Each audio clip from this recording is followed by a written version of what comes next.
শুভেচ্ছা ও শুভকামনা জানিয়ে শুরু করছি জীবনের নানা রঙ অনুষ্ঠানের আজকের পর্ব। আজ আমাদের সাথে অতিথি হিসেবে আছেন সিলেটের অন্যতম পরিচিত রাজনীতিবিদ, সিলেট জেলা আওয়ামী লীগের ভারপ্রাপ্ত সভাপতি এবং সাবেক সংসদ সদস্য জননেতা আলহাজ শফিকুর রহমান চৌধুরী। আমরা আজ উনার জীবনের গল্প শুনব। কেমন আছেন? ভালো আছেন আপনি? জি, আমি ভালো আছি। আপনারা কেমন আছেন? ভালো আছি। আচ্ছা, আমরা তো জানি আপনার রাজনৈতিক জীবনের বর্ণিল ইতিহাস এবং এর মধ্যে একটা অন্যতম অংশ জুড়ে আছে 1/11 সরকারের সময়কার একটা ঘটনা, এবং সেটা 2007 সালের মে মাসে। তো এই ব্যাপারে যদি একটু বলতেন, কি হয়েছিল আসলে সেদিন? সেদিনের কথা বলার আগে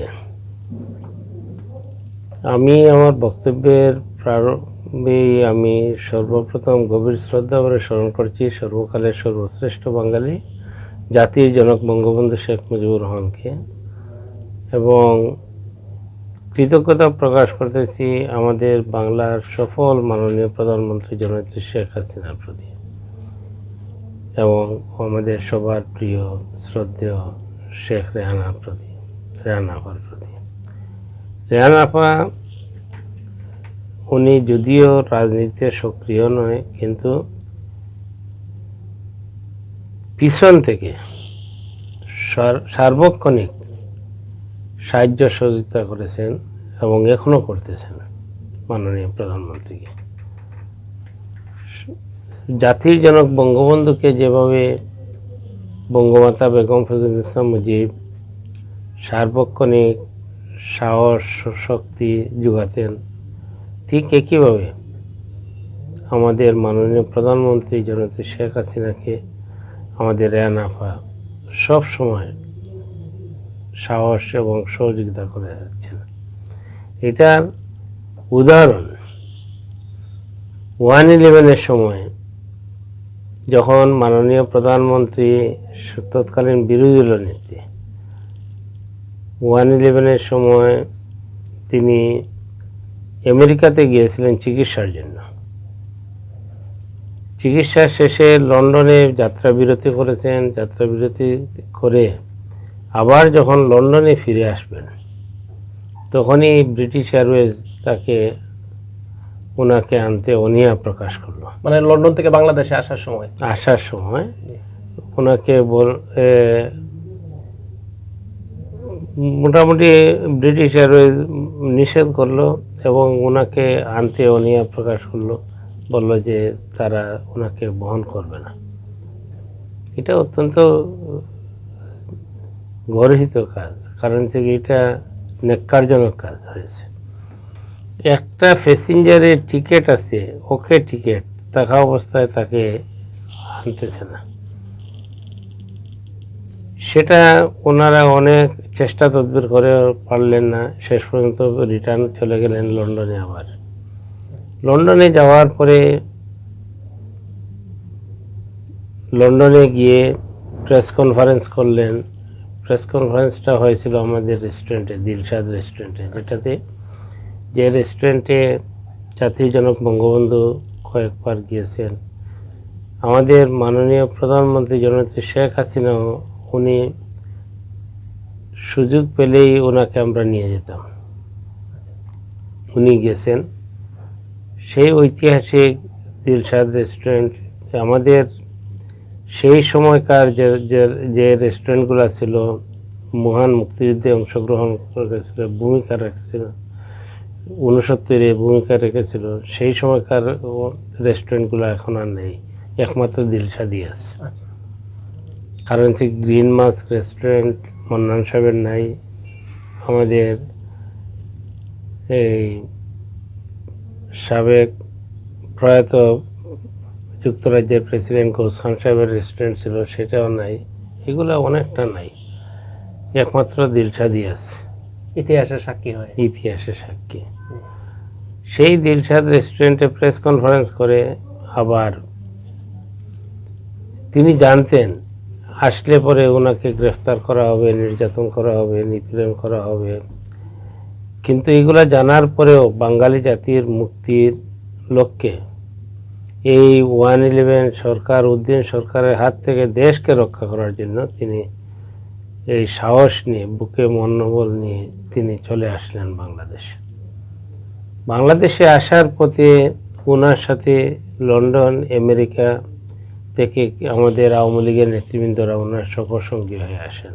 আচ্ছা, উনি আসলেন ইত্তেহাদে, ইত্তেহাদ এয়ারলাইন্স। ইত্তেহাদ এয়ারলাইন্স। আমরাও গিয়েছিলাম, হাজার হাজার লক্ষ লক্ষ মানুষ গিয়েছিল নেত্রীকে রিসিভ করতে এই ঢাকায়। আমরাও গিয়েছিলাম, আমি, মিসবাউদ্দিন সিরাজ, নাসিরউদ্দিন খান, সৈয়দ শামীম, জগলু চৌধুরী, আমরাও কয়েকজন গিয়েছিলাম, আরও ছিল, কিন্তু আমরা কয়েকজন একসাথেই ছিলাম। আমরা শুনছিলাম যে উনি আসার পরে বাংলাদেশে পদার্পণ করে বঙ্গবন্ধুর প্রতিকৃতিতে মাল্যদান করবেন, কিন্তু উদ্দিন সরকার সেটা দেয় নাই,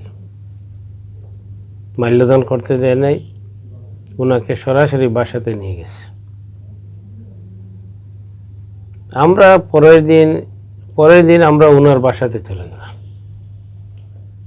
এই গেইটে এরপরে ওনার বাসাতে ঢোকার আগে অনেকটা চেকপোস্ট, মানে যাতে মানুষ প্রবেশ করতে না পারে।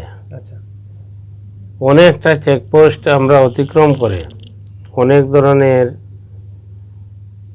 সরকারের বিভিন্ন ধরনের প্রশাসনিক বাহিনী ছিল। এগুলাকে ওরা জিজ্ঞাসাবাদ করছে, কেন যাবে, এই না সেই না, বিভিন্ন ধরনের প্রশ্ন উত্থাপন করছে। আমরা এগুলা অতিক্রম করে আমরা গিয়েছি ভিতরে। যাওয়ার পরে নেত্রী বললেন যে তোমরা কিভাবে আসলা? আমরা বসে বললে যে না, আমরা চলে আসছি। অনেকক্ষণ আলাপ আলোচনা করার পরে আমরা চলে আসবো। ইন দি মিন টাইম আমাকে বললেন যে তুমি বিকালে চলে আসছো, বিকালে আসছো। আচ্ছা, আবার যাইতে বললেন? হ্যাঁ, বিকালে আসছো, কারণ সেই যুক্তরাজ্য, আমেরিকা, কানাডা থেকে যারা আসছে ওনাদেরকে আমি দাওয়াত করছি। আমি ঠিকই সেই টাইম বিকালে গেলাম। যাওয়ার পরে গিয়ে পাইলাম যুক্তরাজ্যের নেতৃবৃন্দ, আমাদের জনাব সুলতান মোহাম্মদ শরীফ ভাই, হাশিম ভাই, সৈয়দ ফারুক, রহিম, আরও অনেক নেতৃবৃন্দকে পাইলাম নেত্রীর বাসভবনে। সেখানে খাওয়া দাওয়া করার পরে সেই দিন তারা ইচ্ছা প্রকাশ করলেন যে তারা সিলেট আসবেন এবং আমাদের একটা বাড়ি, বটেশ্বরের যে বাড়িটা ছাদ বাগান নিয়েছি, সেই বাড়ি দেখবেন। আচ্ছা, আমি বললাম যে ঠিক আছে, আসতে চাইতেছো আসো। সেই সময় দিন তারিখ সবটা ঠিক করিয়া আমরা আসছি, আমি চলে আসছি। তো ওই তারিখটা ছিল কবে? 14 তারিখে। 14 মে। আচ্ছা, যখন এর পূর্বে আমি জেলা আওয়ামী লীগের প্রেসিডেন্টের সাথে আলাপ করেছি, তৎকালীন প্রেসিডেন্ট শফিকুল হক সাহেব ছিলেন, মহানগরের প্রেসিডেন্ট আমাদের কামরান ভাই ছিলেন, এরপরে মিসবাউদ্দিন সিরাজ ছিল, তাদের সাথে আলাপ করেছি।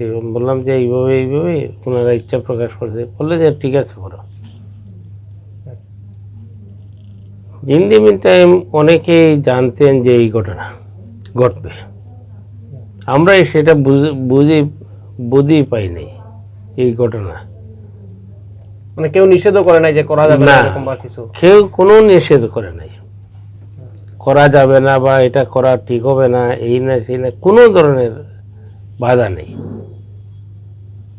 আমি বাসাতে যখন এই সৈয়দ শাহেদ রাজা ভাই, ফারুক চৌধুরী, সুলতান ভাই, হাসিম ভাই, ওনাদেরকে নিয়ে যখন বাসাতে গেছি, গিয়ে দেখলাম যে ডিবির পুলিশ বসা। আমি জিজ্ঞাসা করলাম যে ভাই আপনারা এখানে কেন, কোনো সমস্যা আছে নি? কোনো সমস্যা থাকলে বলেন, আমরা বন্ধ করে দেব।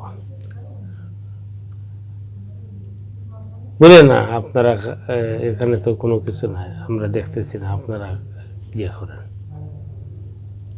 খাওয়া দাওয়া করেন। তারাও খাইছে, খাওয়া দাওয়া করলো। ইন দি মিন টাইম প্রায় 3টা 3:30টার দিকে দেখা যায় যে যৌথ বাহিনী ঘেরাও দিছে বাড়ে।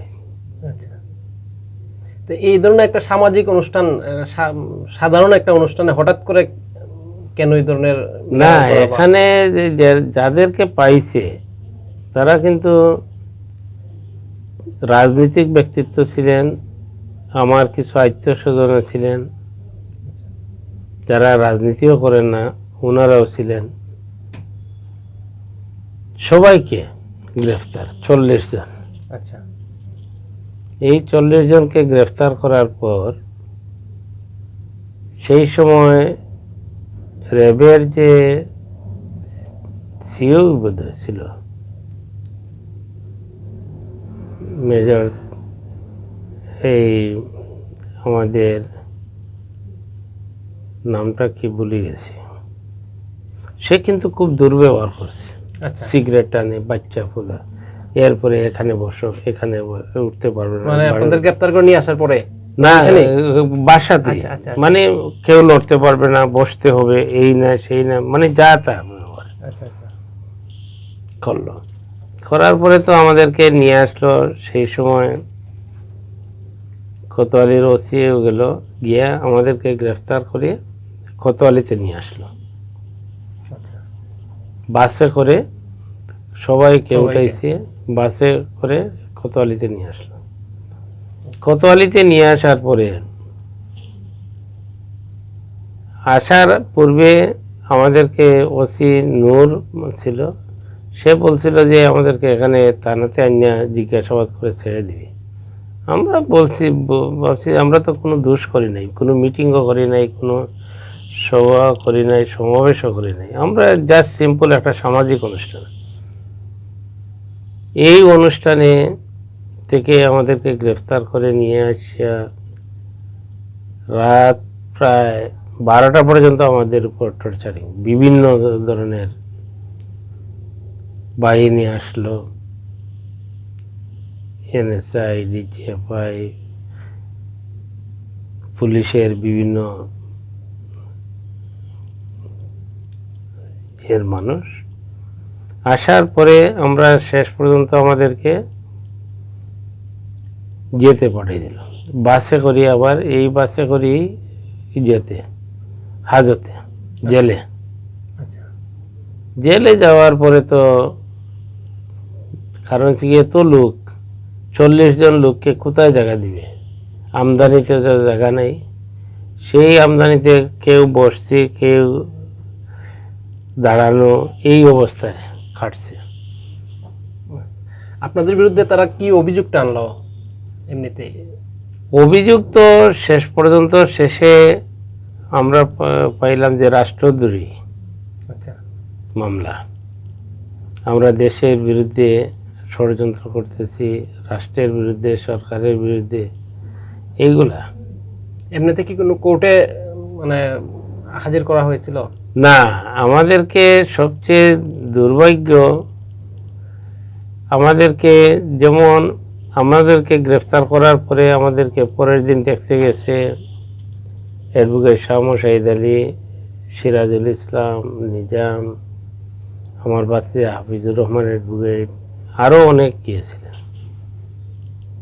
তখন আমরা কয়েকজনকে দায়িত্ব দিছি, দায়িত্ব দিয়ে বলছি যে তোমরা সিলেট হোক, ঢাকা হোক, যে কোনো জায়গায় হোক, বেইলের ব্যবস্থা করো। তখন থেকেই আমার পরিবারের লোকজন, আমার পরিবারের উপরে আমরা মনে করলাম যে যেহেতু আমার বাড়িতে দাওয়াত দিয়ে নিয়ে এসেছি মেহমান,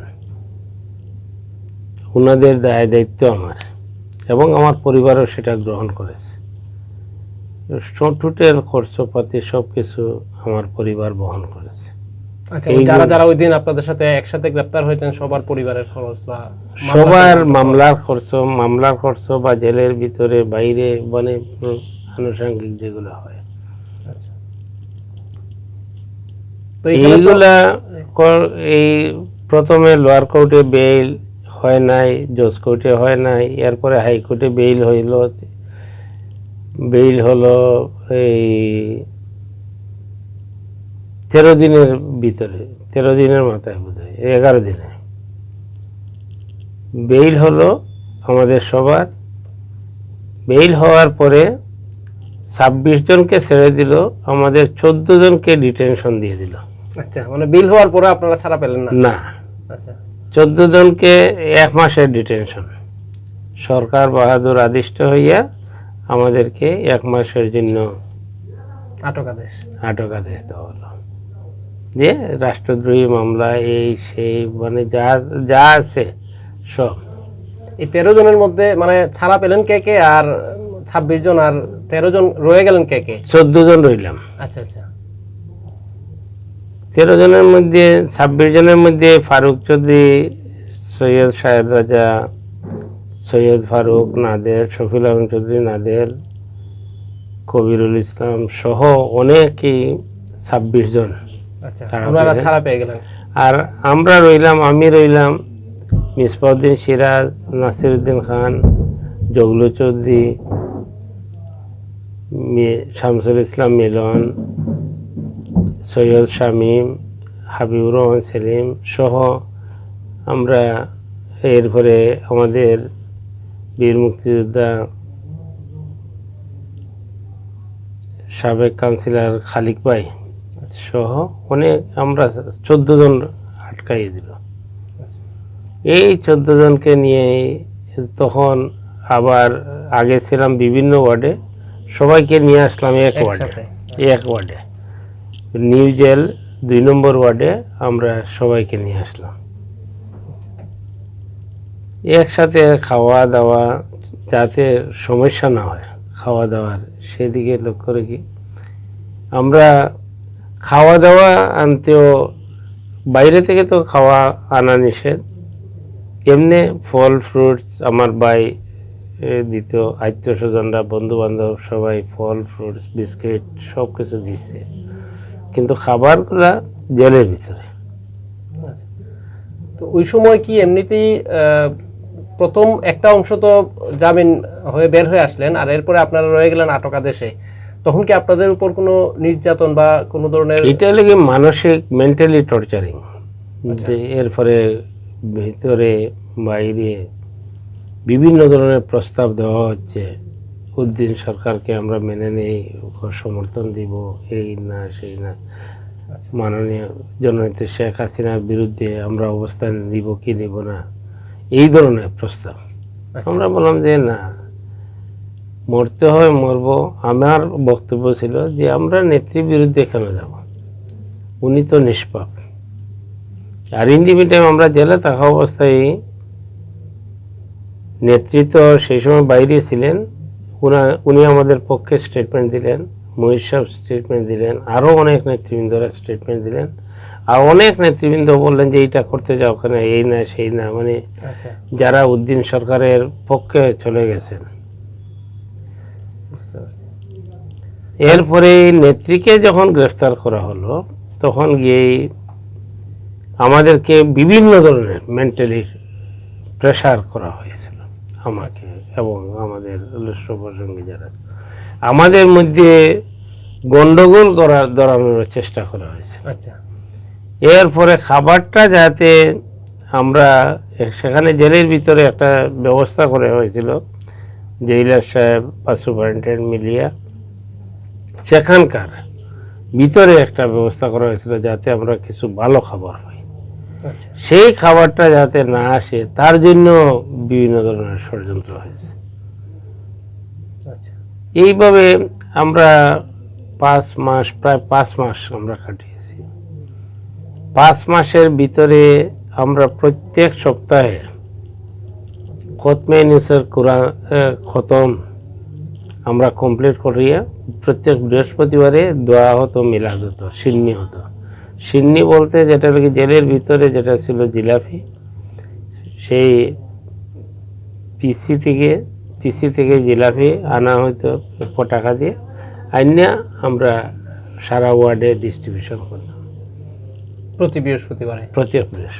খতমে নিউজের খতম আমরা কমপ্লিট করেছি। আচ্ছা, এই সময় তো আপনি বললেন যে আপনার পরিবারের একটা বড় ভূমিকা ছিল, বিশেষ করে আমরা জানি যে আপনার পরিবার দেশের বাইরে থাকেন, তো ওনাদের মতামতটা কি ছিল এই এই এই ঘটনার পরিপ্রেক্ষিতে? ওনারা কি ধরনের অবস্থা? না, ওনারা তো যেটা ঘটে গেছে ওনারা গ্রহণ করেছে, এবং যেটা হলো কি সার্বক্ষণিক আমার ভাইরা সহযোগিতা করেছে, এবং বিশেষ করে আমার ছোট ভাই হামিদুর রহমান চৌধুরী, সে ঢাকাতে লন্ডনের থেকে আসার পর থেকেই দায়িত্ব নিয়ে ঢাকাতে যাওয়া আসা, এফিডেভিট করানো, সবার আস্থা 14 জনের ফ্যামিলি, যাতে এই ফ্যামিলিদেরকে বুঝ দেওয়া, এইদিকে আইনি সহায়তার জন্য আইনজীবী রুকনুদ্দিন মাহমুদ সহ বড় বড় লয়ার ধরা হয়েছে। বেইল হওয়ার পরে বেইল হলো, অর্ডার আসবে, আসার সাথে সাথে আবার আর একটা অর্ডার, এদিকে ডিটেনশন, আটক আদেশ। এইভাবে অবস্থা। এই অবস্থায় খাটাইলাম প্রায় 5 মাস। খাটানোর পরে আমরা তো বেইল হলো গিয়া অক্টোবরের মধ্যে, মে, জুন, জুলাই, আগস্ট, সেপ্টেম্বর, অক্টোবরে আমাদের বেইল হলো। তো এই যে সময়, এই লম্বা সময়টা বিভিন্ন অনিশ্চিত বলা যায়, এবং 5 মাস পরে যে আসলে মুক্তি পাবেন একটা সময় তো এরকমও সম্ভাবনা ছিল না, কারণ বেইল হয়, তারপরে দেখা যায় আবার নতুন একটা আটক আদেশ চলে আসে। তো এই অনিশ্চিত সময়ে মানুষের মনোবল ধরে রাখাটা তো খুব কঠিন একটা বিষয়। আপনি না, ধরে রাখা কি, আমাদের 14 জনের ভিতরেই অনেকের মনোবল ভেঙে গিয়েছিল, অনেক হতাশাগ্রস্ত হয়ে গিয়েছিল। ও 2-1 দাড়ি রেখিয়া, এমনকি রমজান মাসে বলে যে আল্লাহ আমাদেরকে জন্ম দিল, যে আল্লাহ আমাদেরকে দেখাশোনা করতেছে, সেই আল্লাহ যখন আমাদের প্রতি অবিচার হইতেছে, দেখতেছে না, তাহলে আমরা কেন রোজা রাখবো? মানে একদম হতাশায় সবাই, একদম সবাই না, 2-1 আচ্ছা হতাশায় ভুগছিল। এই অবস্থা। আপনারা যারা মনোবল ছিল, তাদের ভিতরে আসলে কোন স্পৃহা বা কোন জিনিসটা উৎসাহ দিছে যে আমি ওই জায়গাতে থাকবো? না, যেমন আমি তো এর আগে নমিনেশন পাইছিলাম 2006 নির্বাচনে, পার্লামেন্ট মেম্বার। আমাকে ডিভিশন আমি পাইতাম, মিসফুদ্দিন পাইতো, কিন্তু আমরা যাই নাই। আমি বলছি যে না, আমরা ওদেরকে নিয়েই আমরা ফ্লোরে থাকবো, সাধারণ সবাইকে নিয়ে একসাথে থাকবো, একসাথে খাওয়া দাওয়া করবো। এর মধ্যে আরো কিছু লোকে এই 14 জনের মধ্যে কিভাবে বাঙ্গন ধরানো যায়, এটারও চেষ্টা ছিল। এইটার জন্য বিভিন্ন ধরনের, যে তোমরা জেল থেকে বাইরে হইতে পারবে না, শফিক চৌধুরীর ফাঁসি হবে, সে তো এমপি আছেন, মিসপার মহানগরের সেক্রেটারি, নাসির ছাত্রলীগের যে ছিল আওয়ামী লীগ, ওরা বাইরে হইতে পারবে না, তোমরাও বাইরে হইতে পারবে না। এরকম মেসেজ বাইরে থেকে যাইতো। বাইরে থেকে কি, ভিতরে আছে কিছু লোক এইভাবে যে করছে। করার পরে আমরা কোনো রকম, এরপরে বেশি যখন বোঝা যেত যে মনক্ষুণ্ণ হয়ে গেছে কেউ, তাদেরকে নিয়ে আমরা এখানে জেলের ভিতরে একটা আম গাছ আছে, সেই আম গাছের তলে পুষ্কনির পাড়ে নিয়ে যেতাম, নিয়ে বসিয়া তাদেরকে বুঝাইতাম যে দেখো, টাকা পয়সার তো ব্যাপার না, কিন্তু চেষ্টারও ত্রুটি হচ্ছে না, বাইরে হলে সবই একসাথে বাইরে হবো। আর তোমাদের যদি আগে বেইল হয়ে যায় তো তোমরাও ভালো, আমাদের ডিটেনশন লাগবে, তোমাদের তো লাগবে না, তোমরা তো আর পলিটিক্স এত বেশি সক্রিয় না। এইভাবে বুঝাইতাম। মনটা খারাপ হইলেই বুঝা দিত। অনেককে নিয়ে রাত্রে ঘুমাইছি ভালো অবস্থায়, সকালে দেখা যায় মন খারাপ, মুখটা কালো করে বসে আছে, তখন তাদেরকে বোঝানোর চেষ্টা করছি।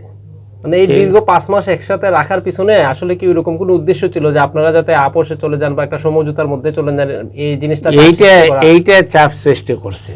কিন্তু আমরা আপোষ করি নাই। উদ্দিন সরকারের সাথে বিভিন্ন ধরনের প্রস্তাব এসেছে, যে উদ্দিন সরকারকে মেনে নাও, সমর্থন দাও, তাদের তো একটা দলও গঠন করেছিল, আচ্ছা, হ্যাঁ, এই ফখরুদ্দিন মঈনুদ্দিন নতুন দল একটা দল গঠন করেছিল, আচ্ছা, সেই দলে যোগদান করার জন্য এইভাবে প্রস্তাব দিয়েছে যে দলে যোগদান করো, খাইলে বেল। আমরা যে দলেও যোগদানের দরকার নাই, খাইলেও বেলের প্রয়োজন নেই, দেখি কতদিন রাখতে পারো। আমরা নেত্রীর সাথে, নেত্রীও জেলে আছে, আমরাও জেলে, আমরা জেলেই থাকবো, ফাঁসি হইলে হোক, মৃত্যু তো একদিন হবে। এইভাবে ডিটারমিনেশন ছিল আমাদের। এই সময় কি পরিবার থেকে এরকম কোনো ছিল যে ঠিক আছে রাজনীতি বাদ দিয়ে দেন, এত ঝামেলা যাওয়া দরকার কি, বা এরকম কোনো? না, পরিবারের লোকজনের কাছে প্রস্তাব গেছে, পরিবারের লোকজন বলছে, আমার ভাই এমনকি আমার স্ত্রী বলছে যে না, উনি এগুলা মানবে না, এই সমস্ত প্রস্তাব দিয়ে লাভ নেই। কারণ হচ্ছে কি, উনি সেই আদর্শে বঙ্গবন্ধুর আগরতলা ষড়যন্ত্র মামলা থেকে স্কুলের ছাত্র থেকেই ছাত্রলীগ করে আসছি। 75-এর পরে বঙ্গবন্ধুর নাম যে সময় মুখে নেওয়া যেত না, সেই সময় আমরা ছাত্রলীগ করেছি, জেল খাটছি। আর 111-এ তো জেল তো কাটলাম, কিন্তু যেটাই লোকে জাতির জনক বঙ্গবন্ধুর কন্যার সাথে আমরা বেইমানি করি নাই। যারা ছিলাম আমরা আছি, আমরা থাকবো। এরপরে তো জেল থেকে বাইরে এলাম রমজান মাস। আচ্ছা, এই মানে জেল থেকে রমজান মাসে জেল থেকে বাইরে হওয়ার পূর্বে আল্লাহর কুদরতি লীলা খেলা। বাইরে হওয়ার পূর্বে আমি একদিন ফজরের নামাজ পড়ছি, পড়ার পরে সাধারণত ফজরের নামাজ পড়েই ঘুমাইতাম। ঘুমতে স্বপ্নে দেখলাম যে আমি হজে যাইতেছি, আমার ওয়াইফ যাবে হজে, আমার বোনও যাবে হজে। সেটা নিয়ে যাওয়ার ইচ্ছা ছিল, সেটা স্বপ্নে দেখলাম। তখন আমার ভাইকে, পরের দিন সকালে ভাই আসছে, ছোটো ভাই হামিদুর রহমান চৌধুরী আসছে। আসার পরে বললাম যে তুমি তোমার ভাবিকে বলো এবং শিরিনকে বলো যে হজের জন্য রেডি হয়ে যান, আমরা হজে চলে যাব। বলি আগে বাইরে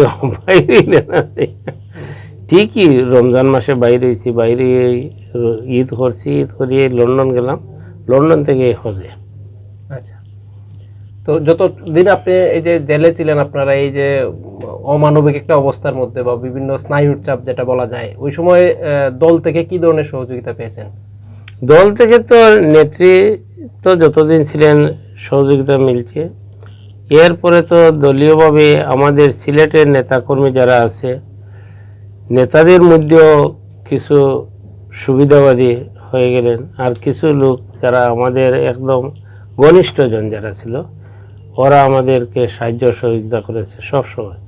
এমনকি ডাকাতেও করা হয়েছে আমাদের নেতৃবৃন্দের মধ্যে। তো কিছু নেতা তো 111-এ উদ্দিন সরকারের সাথে চলে গিয়েছিলেন। নেত্রীকে তো মাইনাস করতে তো আর ওনারও দ্বিধাবোধ করে নাই, বক্তব্য রয়েছে। কিন্তু কিছু নেতা এগুলা করেছে, বাদ বাকি তো সবাই কর্মীরা ছিল নেত্রীর সাথে, যে কারণে কর্মীদেরকে তারা সরাইতে পারে নাই নেত্রীর কাছ থেকে। নেত্রীর আদর্শ, নেত্রীর মায়া মমতার আবদ্ধ হয়ে সবাই আমরা নেত্রীর সাথে ছিলাম। জেল থেকে বাইরে হওয়ার পরে তো লন্ডন গেলাম, ঈদ করলাম দেশে, লন্ডন গেলাম, হজে গেলাম। হজ থেকে আসার পরে দেখলাম লন্ডনের চিত্র। লন্ডন যাওয়ার পরে দেখলাম যে যারা ছিল আমাদের সাথে, অনেকেই ভয়ে আমাদের পাশে আসতে রাজি না। যেমন ক্যানেডিয়ান লয়ার আসছিল নেত্রীর পক্ষে কাজ করতে, তাকে তো কাজ করতে দেওয়া হয় নাই। এরপরে সে যখন লন্ডন গেল, লন্ডন যাওয়ার পরে আবার প্রেস কনফারেন্স করবেন, রেন আবার জিজ্ঞাসা করলেন যে কোথায় করবেন। আমি বললাম যে আপনার রেস্টুরেন্টে আপনি করবেন, এখানে কী অবস্থা। আর বলে দেশে যাবে না, বলে না, দেশে গেলে কি হবে, একবার জেলে ছিলাম, আবার যাব জেলে। সেই প্রেস কনফারেন্সেও দেখলাম অনেকেই আসতে অনীহা প্রকাশ করেছে। মানে সবাই দায়টা এড়ানোর চেষ্টা করে, দূরে দূরে থাকার চেষ্টা করে। রেহান আপা সেই সময় রেহান আপার যে ভূমিকা ছিল কল্পনার বাইরে। প্রত্যেকটা নেতা কর্মীর সাথে যোগাযোগ করেছেন, অনেক নেতারা তিরস্কার করেছে, অনেক নেতারা অনেক ধরনের কথা মন্তব্য করেছে, কিন্তু এরপরেও তিনি হাল ছাড়েন নাই। ওই সময় তো নেত্রী জেলে, নেত্রীর অবর্তমানে তিনি সবাইকে যাতে ধরে রাখতে পারেন, নেত্রীর কিভাবে মুক্তি হবে, নিঃশর্তে মুক্তি পাওয়া যায়, ইন্টারন্যাশনাল লবিং মেনটেন করেছেন, ন্যাশনালি কাজ করেছেন। প্রত্যেকটা ব্যাপারেই ওনার ভূমিকা ছিল অত্যন্ত গুরুত্বপূর্ণ ভূমিকা ছিল রেহান আপার। ওই সময় যারা 111-এ বিভিন্ন ধরনের নির্যাতনের শিকার হয়েছেন এবং তারপরেও যারা আওয়ামী লীগের সাথে ছিলেন, এবং আজকে তাদের অবস্থা বা আজকের এই দিনের এই অনুভূতিটা কিরকম, কেমন মনে হয়? না, যারা 111-এ নির্যাতনের শিকার হয়েছিলেন, মাননীয় প্রধানমন্ত্রীর কর্ণগোচর হলে পরেই তাদেরকে বিভিন্নভাবে সহায়তা করেছেন, সেটা অস্বীকার করার কোনো কারণ নেই। যেমন আমি আবার নমিনেশন পেলাম 2008 সালে, 29শে ডিসেম্বর নমিনেশন পাওয়ার পরে নির্বাচিত হলাম ইলিয়াস আলীকে পরাজিত করে। 5 বছর আমি কাজ করলাম। ঠিক একইভাবে মিসবাউদ্দিন সিরাজ সাংগঠনিক সম্পাদক হলো, পিপি হলো, আমাদের নাসিরুদ্দিন খান পার্টির সেক্রেটারি হলো, জয়েন্ট সেক্রেটারি হলো, মানে নাদিয়াল আজকে সাংগঠনিক সম্পাদক। প্রত্যেককেই মূল্যায়ন করা হচ্ছে। কিছু কর্মী আছে যারা হলো আমার সাথে, যারা গরিব কর্মী, অসহায়, ওদেরকে নিয়ে আমি দেখি আবার নেত্রীর কাছে যাব কিছুদিন পরে। যেমন আমি এমপি হলাম, পার্টির সেক্রেটারি দায়িত্ব দিলেন, পাইলাম, এখন পার্টির প্রেসিডেন্টের দায়িত্বে আছি। কারণ যে নেত্রী তো অবমূল্যায়ন করতেছেন না, নেত্রী মূল্যায়ন করতেছেন। নেত্রীর কাছে যাওয়া, নেত্রীর কর্ণগোচর করলেই হয়। বা রেহান আপা, ওনারা এখনো মায়া করেন, ওনাদের স্নেহের মধ্যে আছি, সেটাই বড় জিনিস। বঙ্গবন্ধুর আদর্শ বাস্তবায়িত হচ্ছে আজকে বাংলাদেশে। আমি কি পেলাম না পেলাম সেটা বড় জিনিস নয়, বড় জিনিস বাংলার মানুষ কি পাইতেছে। বাংলার মানুষ পাইতেছে বঙ্গবন্ধু স্বপ্নের সোনার বাংলা আজকে প্রতিষ্ঠিত হচ্ছে। আজকে ক্ষুধামুক্ত, দারিদ্র্যমুক্ত, দুর্নীতিমুক্ত, রাজাকার মুক্ত বাংলাদেশ হচ্ছে। এর চেয়ে বড় জিনিস কি? মানুষ পেট পরে ভাত খাইতেছে, পেট পরে কাপড় পরতেছে, মানুষের বাসস্থান। আজকে যে বাসস্থানের ব্যবস্থা করে দেওয়া হচ্ছে গৃহহীনদের, কল্পনার বাইরে। আমি লন্ডন ছিলাম, লন্ডনেও গৃহহীনদেরকে এইভাবে বিটা মাটি সহ সম্পূর্ণ মালিকানা করে গড় দেওয়া হচ্ছে, সেটা লন্ডনেও নেই। কিন্তু আজকে হাজার হাজার লক্ষ লক্ষ গড় দেওয়া হচ্ছে। এটাই দেখি যে এই যে আমাদের মাননীয় প্রধানমন্ত্রী মানবতার মা, যে কারণে আজকে এই বাংলাদেশ আজকে উন্নয়নশীল দেশে রূপান্তরিত হচ্ছে, ভিক্ষুকের দেশ থেকে। তিনি 5 ওয়াক্ত নামাজ পড়েন, তাজুদের নামাজ পড়েন, ফজরের নামাজ পড়েন, কোরআন তিলাওয়াত করে রাষ্ট্রীয় কাজ শুরু করেন, আল্লাহর উপরে ভরসা। তিনি হলেন কি একজন উলিয়ার বংশধর, তার উপরে উলিয়াদের ছায়া আছে। যেটা হলো কি এই উনি যেভাবে একজন মানুষকে উনি বলছেন যে না খেয়ে মরতে দিবেন না, এই যে কোভিড-19 সময় ঠিক দেখেন কিভাবে ঔষধ, খাবার পরিবেশন করা হয়েছে প্রত্যেকটা সাইডে। সেই দিক বিবেচনা করে আমরা দেখি যেটা লাগে মাননীয় প্রধানমন্ত্রী যে মানবতার মা, মানুষের মন কিভাবে জয় করা যায়, মানুষকে কিভাবে সন্তুষ্ট রাখা যায়, মানুষকে কিভাবে খুশি রাখা যায়, সেদিকেই তিনি চিন্তা করেন। তিনি নিজের দিকে চিন্তা করেন না, নিজের পরিবারের দিকে চিন্তা করেন না। নিজের পরিবারের এই যে জাতির জনক বঙ্গবন্ধুকে হত্যা করার পর যেভাবে ৩২ নম্বরের বাড়ি ছাড়া কোনো কিছু পায় নাই, জিয়াউর রহমান সরকার, এরশাদ সরকার, খন্দকার মোশতাক সরকার, খালেদা জিয়া সরকার, ঠিক একইভাবে বঙ্গবন্ধুর পরিবারকে ২০০১ সালের নির্বাচনের পর ষড়যন্ত্র করে পরাজিত করার পরে অনেক জিনিস চেষ্টা করেছে খালেদা জিয়া, অনেক নির্যাতন করেছে, কিন্তু ওনাদেরকে কোনো অবৈধ সম্পদ পায় নাই। আজকে এই খালেদা জিয়ার পক্ষে অনেকেই মানবতা দেখান, মানবাধিকার বলেন। ওনারা কোথায় ছিলেন 75-এর পরে, বঙ্গবন্ধুকে হত্যা করার পর, জাতীয় চার নেতাকে হত্যা করার পর, 10 বছরের শিশু রাসেলকে হত্যা, এই সমস্ত হত্যার বিচার পাই নাই। বঙ্গবন্ধুর হত্যার বিচার যাতে না হয়, জিয়াউর রহমান এগুলো বন্ধ করে দিয়েছিল। যাই হোক, এখন তো আস্তে আস্তে সবগুলোই এখন বঙ্গবন্ধুর হত্যার বিচার হয়েছে।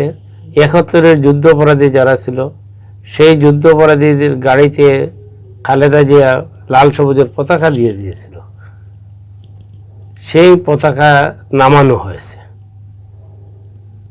ওদের গাড়ি থেকে, ওদের বিচার হয়েছে, ওদের ফাঁসির মঞ্চে ঝুলানো হয়েছে। ওদের যাতে বিচার কার্যক্রম যাতে স্থগিত হয়, তার জন্য বিদেশি লবিং শুরু হয়েছিল। বিদেশিরা অনেক চেষ্টা করেছে। বঙ্গবন্ধুর কন্যা বলেছেন যে না, বাংলাদেশ চলবে বাংলাদেশের আইনের মাধ্যমে, যে বিধিবিধান আছে সেই বিধিবিধান মোতাবেক চলবে। যাই হোক, অনেক অর্জন আছে আওয়ামী লীগের, এবং আমরা জানি যে আপনি একসময় সংসদ সদস্য ছিলেন, পরের বার আবার আপনার নিশ্চিত জয় অবস্থায় আপনি ছেড়ে এসেছেন এবং দলের সিদ্ধান্ত না, দলের সিদ্ধান্ত যেটা হলো কি, আমি তো বলি আমি শফিক চৌধুরী কোনো কিছু না। আমি আওয়ামী লীগের শফিক, বঙ্গবন্ধুর শফিক, শেখ হাসিনার শফিক, এইটাই লাগি আমার বড় পরিচয়। আওয়ামী লীগ না করলে আমি শফিক চৌধুরী কি এমপি হইতে পারতাম? আমি এমপি হতে পারতাম না। এমপি হয়েছি, নমিনেশন দিয়েছিলেন, নেত্রী আমাকে অনেক স্নেহ করেন। 2014 সালের যে সময় জামাত বিএনপি নির্বাচন বর্জন করলো, বর্জনের নামে যেভাবে পেট্রোল বোমা দিয়ে গাড়িতে আগুন, বাড়িতে আগুন, লঞ্চে, ট্রেনে, সিএনজিতে, প্রত্যেক জায়গাতে আগুনের হোলি খেলা শুরু করলো, এবং রাজনৈতিক দলগুলোর অফিসে আগুন, বিভিন্ন ব্যক্তির বিরুদ্ধে, ব্যক্তির উপরে হামলা, এই সমস্ত ভয়ভীতি দেখানোর পরে অনেকটা রাজনৈতিক দল নির্বাচন আসলো না। সেই সময় জাতীয় পার্টি একটু সুযোগ নিল, নিয়ে বলল যে আমাদেরকে কিছু সিট দেন, আমাদেরকে এই সিট দিতে হবে, এই সিট দিতে হবে। তখন আমার সিটও চেয়ে বসল রওশনের সাথে। তিনি চেয়ে বসলেন, নেত্রী বললেন যে নাও, তবুও নির্বাচনে আসো। রওশন এরশাদ বলছিল যে এই সিট যদি না দেওয়া হয় তাহলে আমি নির্বাচনে আসবো না, মহাজোটে থাকবো না। নেত্রী বললেন যে নির্বাচনে আসো, মহাজোটে থাকো, কোনো অসুবিধা নেই। আমাকে বললেন যে আমি সিট দিয়ে দিছি। আমি বললাম যে আপনি আপনার সিট দিয়ে দিচ্ছেন, তাতে কোনো আপত্তি নেই। আপনার সিট আপনি কাকে দিবেন, কী করবেন, সেটা আপনার সিদ্ধান্ত। আপনার সিদ্ধান্ত তো আমরা সিদ্ধান্তের বাইরে না। 14 সালে নির্বাচনের নমিনেশন পেয়েছিলাম, নমিনেশন দিয়েছিলেন, এরপরে উইথড্র করছি। 18 সালে একই অবস্থা। কিন্তু যেটা হইল গিয়ে, আমার কথা হইল যেটা এখন আমার নির্বাচনী এলাকার মানুষ চায় যে যাতে আবার আমি আসি, নৌকার প্রতীক নিয়ে আসি। মানুষ উন্নয়ন থেকে বঞ্চিত হচ্ছে, আমার ব্যক্তিগত কোনো স্বার্থে নয়, কিন্তু যেটা হইল কি মানুষের যে এলাকার উন্নয়ন থেকে বঞ্চিত হচ্ছে। সারা বাংলাদেশে উন্নয়ন হচ্ছে, কিন্তু আমার বিশ্বনাথ উসমানীনগরে উন্নয়ন থেকে বঞ্চিত মানুষ। যে বা যারা এই এমপি আছেন, ওনাদের দ্বারা সেই উন্নয়নমূলক কর্মকাণ্ড চালিয়ে যাওয়া সম্ভব হচ্ছে না। ওনারা কী ধরনের চালিয়ে যাচ্ছেন, কি ধরনের কাজ করতেছেন সেটা ওনারাই জানে। তো দলীয় হাইকমান্ডের কাছে কি এসব মেসেজ যায় না আপনার সংসদীয় এলাকা থেকে যে এখানে যাইতেছে আচ্ছা। যাইতেছে কিন্তু যেটাই লাগি দেখা যাক এবার কি হয়। আমরা আছি মানুষের পাশে, এমপি ছিলাম এমপি নাই কিন্তু মানুষের পাশে তো আছি। সেটা তো অবশ্যই, এবং আপনারা যারা খুব ত্যাগী নেতা আছেন সব সময় আপনারা একটা আদর্শ নিয়ে রাজনীতি করেন, মানে বৈষয়িক কি পেলেন না সেটা অবশ্যই চিন্তা করেন না। তো আপনি আপনার রাজনৈতিক দল এবং আপনার আসন নিয়ে কি স্বপ্ন দেখেন? আমরা তো আসন নিয়ে স্বপ্ন দেখি যেটাই লাগি আওয়ামী লীগ আবার ক্ষমতায় আসবে সেটা আমরা চাই।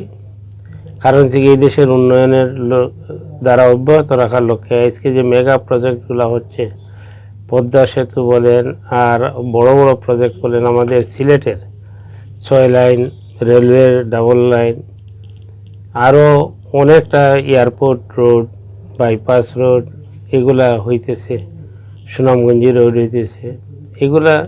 এগুলার পাশাপাশি আমাদেরও বিশ্বনাথ উসমানীনগরের আরও উন্নয়নের প্রয়োজন আছে। সেগুলো উন্নয়নের দ্বারা অব্যাহত রাখার লক্ষ্যে আমরা আশা করব আগামীতে মাননীয় প্রধানমন্ত্রী জননেত্রী শেখ হাসিনার পাশে থেকে কাজ করার সুযোগ দিবেন উনি, এবং সেই সুযোগে আমরা এলাকার উন্নয়ন করব। এবং আপনার এলাকার মানুষ জানে যে বিভিন্ন কারণে হয়তো আপনি তাদের পাশে যেতে পারেন নাই, বা নমিনেশন আপনি ইচ্ছা করেই আসন ছেড়ে দিয়েছেন, যে কারণে তাদের কাঙ্ক্ষিত উন্নয়ন হচ্ছে না। তো এই প্রেক্ষিতে আপনার সংসদীয় আসনের লোকজন যারা আছেন, ভোটার আছেন, তাদের উদ্দেশ্যে কোনো কিছু বলার আছে কিনা? না, তাদেরকে তো অলরেডি আমি বলি, আমার তো ডেইলি আমার নির্বাচনী এলাকাতে থাকি, আমার তো বলি যে হতাশা হওয়ার কোনো কারণ নেই। কারণ হচ্ছে কি মাননীয় প্রধানমন্ত্রী জননেত্রী শেখ হাসিনা আছেন বলেই বাংলাদেশ আছে। বাংলাদেশে মুক্তিযুদ্ধের ইতিহাস আজকে, সঠিক ইতিহাস আজকে সবাই পাইতেছে।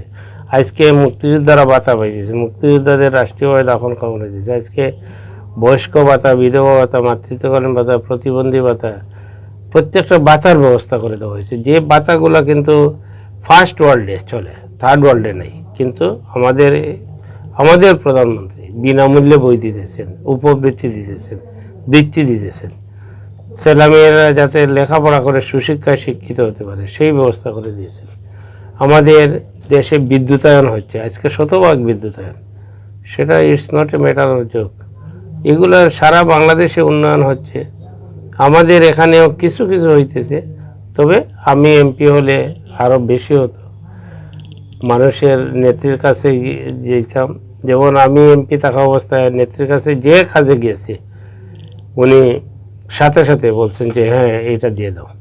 কারণ সে আমার ব্যক্তিগত কোনো স্বার্থ নেই, ব্যক্তিগত কোনো ব্যবসা বাণিজ্যের জন্য যাই নাই, ব্যাংকের জন্য যাই নাই, ইন্ডাস্ট্রির জন্য যাই নাই, পাওয়ার প্ল্যান্টের জন্য যাই নাই, আমি গেছি এলাকার উন্নয়নের স্বার্থে।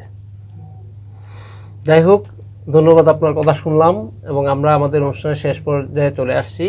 আপনাকে অসংখ্য ধন্যবাদ, এবং আমরা আশা করি আপনার এই যে ত্যাগের মানসিকতা এবং আপনার যে আদর্শ লালন করে আপনি রাজনীতি করেন সেটা অব্যাহত থাকুক। আপনার জন্য শুভকামনা।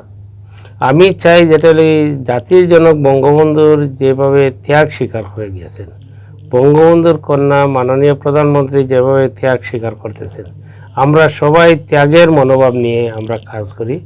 বুক বিলাসিতা নয়, বুক বিলাসিতার রাজনীতি বন্ধ করে দিয়ে সন্ত্রাস, চাঁদাবাজ, দান্দাবাজ, টেন্ডারবাজি এগুলা পরিহার করে, যেটা তারেক জিয়া যেটা শুরু করে গিয়েছিল সেইগুলা বন্ধ করে, সেটা সত্যিকারের মানবতার সেবায় আমাদের মাননীয় প্রধানমন্ত্রী যেভাবে কাজ করতেছেন, তার একজন কর্মী হিসাবে আমরা কাজ করতে চাই, থাকতে চাই, সেই আশা ব্যক্ত করে আপনাদের সবাইকে ধন্যবাদ জানিয়ে আমি আমার বক্তব্য শেষ করছি। এবং আপনারা যে সময় দিয়েছেন তার জন্য আপনাদেরকে ধন্যবাদ।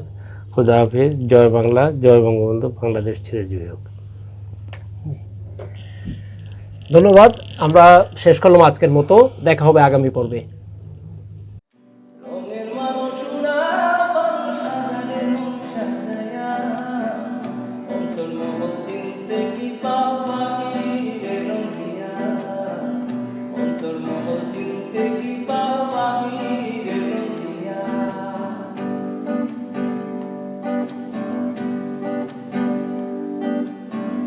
জীবন জুড়ে আঁকছো ছবি,